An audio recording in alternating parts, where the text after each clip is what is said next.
Question करते हैं question number 8 question में क्या है। If 3 cot A is equal to 4 check whether this is equal to this, यानी 1 minus tan square A divided by 1 plus tan square A is equal to cos square A minus sine square A और not, यानी कि ये बराबर है या नहीं है। ये हम कह सकते हैं लेफ्ट हैंड साइड और राइट हैंड साइड। हमें देखना है, अलग अलग दो पार्ट लेके चलते हैं। तो सबसे पहले गिवन में क्या है, 3 cot A is equal to 4। ये क्यों लिखा हमने, क्योंकि ये हमें गिवन है, इसी की हेल्प से हम क्वेश्चन करेंगे स्टार्ट। तो सबसे पहले एक राइट एंगल ट्रायंगल बनाएंगे ए बी सी। ये राइट एंगल हो गया ए बी सी। थीटा ए पे ही है, थीटा ए पे लिया। इस लाइन पर दो एंगल, यानी ये हमारा बेस, इस लाइन पर 190 का ये एंगल है, तो ये परपेंडिकुलर 90 के सामने हाइपोटेन्यूज। तो कोट ए की वैल्यू, ये 3 डिवाइड हो जाएंगे, इधर आ जाएंगे, 4/3 हो गया। अब पंडित बद्री प्रसाद हर हर भोले, ट्रिग्नोमेट्री के अंदर इसके बिना आपका गुजारा होगा ही नहीं, ये तो आपको याद करना ही पड़ेगा। Cot A B upon P, base upon perpendicular 4/3, तो यानी बेस कितना आया 4 सेंटीमीटर, परपेंडिकुलर 3 सेंटीमीटर। तो सबसे पहले हमें हाइपोटेन्यूज निकालना पड़ेगा। तो in triangle A B C by using Pythagoras theorem. Pythagoras theorem क्या बोलती है हमें कि एच का square is equal to base का स्क्वायर प्लस परपेंडिकुलर का स्क्वायर। हाइपोटेन्यूज क्या है हमारे पास, ए सी का स्क्वायर, बेस क्या है ए बी का स्क्वायर, परपेंडिकुलर बी सी का स्क्वायर। एच का स्क्वायर हमें निकालना है ए सी का स्क्वायर, और ये हो गया हमारे पास 4 का स्क्वायर प्लस 3 का स्क्वायर। 4 का स्क्वायर 16, 3 का स्क्वायर 9, ये हो गया 25, यानी ए सी का स्क्वायर 25, मतलब ए सी का whole square it is equal to 5 का होल स्क्वायर। जब स्क्वायर से स्क्वायर को काटते हैं तो प्लस माइनस की वैल्यू होती है, क्योंकि प्लस का 5 है उसका स्क्वायर भी 25 होता है, और माइनस का 5 है उसका स्क्वायर भी 25 होता है।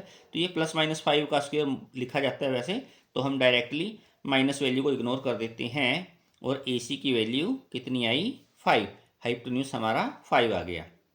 अब इसके बाद हमें क्या करना है, अब हम लेंगे left hand side.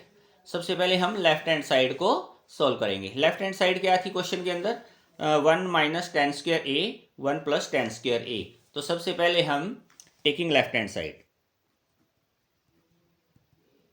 Taking left hand side, left hand side था 1 माइनस टेन स्क्वायर ए और 1 प्लस टेन स्क्वायर ए। इसको सोल्व करते हैं।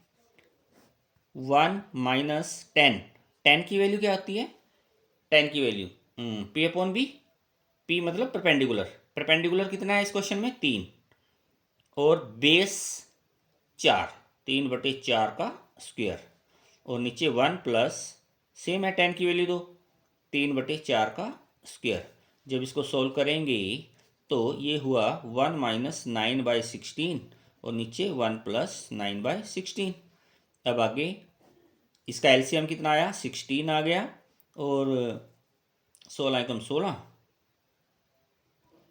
और माइनस 9, नीचे एलसीएम 16, 16 प्लस 9, तो ये कितना हुआ, 16 में से 9 घटाया 7, 7/16, और नीचे 16 में 9 जोड़े 25, 16 और 9 25 divided by 16।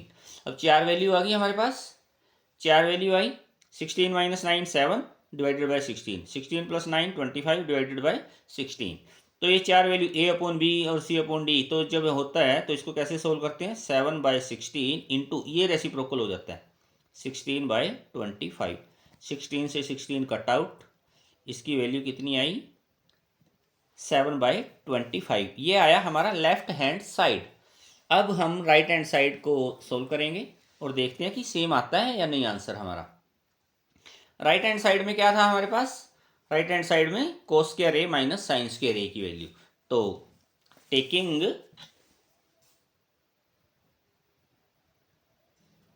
Right hand side, right hand side में क्या वैल्यू थी, कोस square A minus sine square ए, इसकी वैल्यू पुट करेंगे।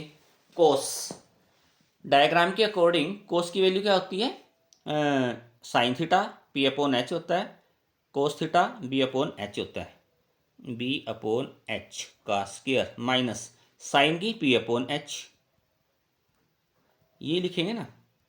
Base B base, H hypotenuse, base कितना है 4, हाइपोटेन्यूज कितना है 5 होल स्क्वायर, परपेंडिकुलर कितना है 3, हाइपोटेन्यूज कितना है 5 whole square is equal to, ये हो गया 4 का 16 स्क्वायर और 5 का 25 माइनस 3 का 9, 5 का 25, और जब एलसीएम लेंगे तो 25 एलसीएम आ गया, 16 माइनस 9, 16 में से 9 माइनस करेंगे 7/25। अब देखिए जब ये फर्स्ट पार्ट किया था, यहाँ पे देखो 7/25 और यहाँ पे भी 7/25, that means left hand side is equal to right hand side. यही हमें प्रूव करना था, उसने यही पूछा था ना, check whether this is equal to this और नॉट, तो yes left hand side is equal to right hand side.